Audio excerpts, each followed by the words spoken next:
नमस्कार दोस्तों। आसाम की राजनीति में इस वक्त ऐसा धमाका हुआ है जिसने पूरे चुनाव का रुख बदलने की ताकत पैदा कर दी है। एक तरफ राहुल गांधी जो लगातार मंच से यह दावा कर रहे हैं कि अगर उनकी सरकार बनी तो भ्रष्टाचार करने वालों और आसाम के मुख्यमंत्री को सीधे जेल भेजा जाएगा, और दूसरी तरफ आसाम के मुख्यमंत्री हेमंत बिस्व शर्मा जिन पर अब सिर्फ राजनीतिक नहीं बल्कि निजी स्तर पर भी गंभीर आरोप लगाए जा रहे हैं। अब इस पूरे चुनावी माहौल में एक ऐसा आरोप सामने आया है जिसने हर किसी को चौंका दिया है, और वो है 3 पासपोर्ट का आरोप। जी हाँ, कांग्रेस के तेज तर्रार प्रवक्ता पवन खेड़ा ने प्रेस कॉन्फ्रेंस में दावा किया है कि हेमंत बिस्व शर्मा की पत्नी के पास एक नहीं, दो नहीं बल्कि 3 अलग अलग देशों के पासपोर्ट हैं। और जैसे ही यह बयान सामने आया, आसाम की राजनीति में एक बड़ा तूफान खड़ा हो गया। सोचिए, अगर इस तरह का आरोप सही साबित होता है तो मामला सिर्फ चुनावी बयानबाजी तक सीमित नहीं रहेगा, बल्कि यह सीधे कानून और सिस्टम की विश्वसनीयता पर सवाल खड़ा कर सकता है।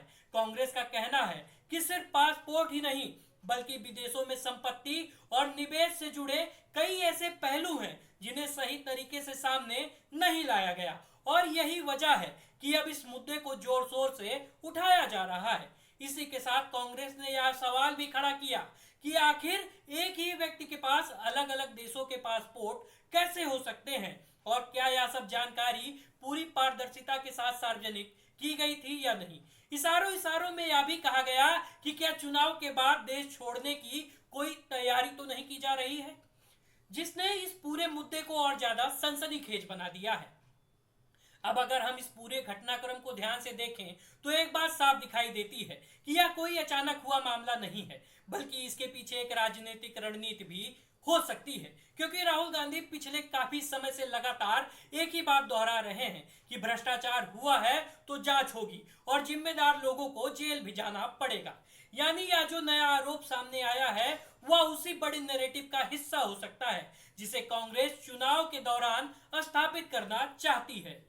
दूसरी तरफ हेमंत बिस्व शर्मा ने इन सभी आरोपों को सिरे से खारिज कर दिया है और साफ कहा कि यह सब झूठ और राजनीतिक साजिश है, और उन्होंने यह भी संकेत दिया कि इस तरह के आरोप लगाने वालों के खिलाफ कानूनी कार्रवाई की जाएगी। इससे यह साफ हो जाता है कि अब यह मामला सिर्फ बयानबाजी तक सीमित नहीं रहने वाला, बल्कि आने वाले समय में यह कानूनी लड़ाई का रूप भी ले सकता है। अब सबसे बड़ा सवाल यह है कि क्या इस तरह के आरोप आसाम के चुनावी समीकरण को बदल सकते हैं। आसाम की राजनीति को समझने वाले जानते हैं यहाँ चुनाव सिर्फ विकास के मुद्दों पर नहीं बल्कि पहचान, क्षेत्रीय संतुलन और सामाजिक समीकरणों पर भी लड़ा जाता है। लेकिन इस बार जिस तरह के व्यक्तिगत आरोप और भ्रष्टाचार के मुद्दे सामने आए हैं उनसे चुनाव को एक अलग ही दिशा दी जा रही है। अगर जनता को लगता है कि इस आरोपों में सच्चाई है तो इसका सीधा असर सत्ताधारी पक्ष पर पड़ सकता है और चुनाव का रुख बदल सकता है। यही वह बिंदु है जहां पूरा चुनाव टिक गया है, और यहीं से यह तय होगा कि आगे की कहानी किस दिशा में जाएगी।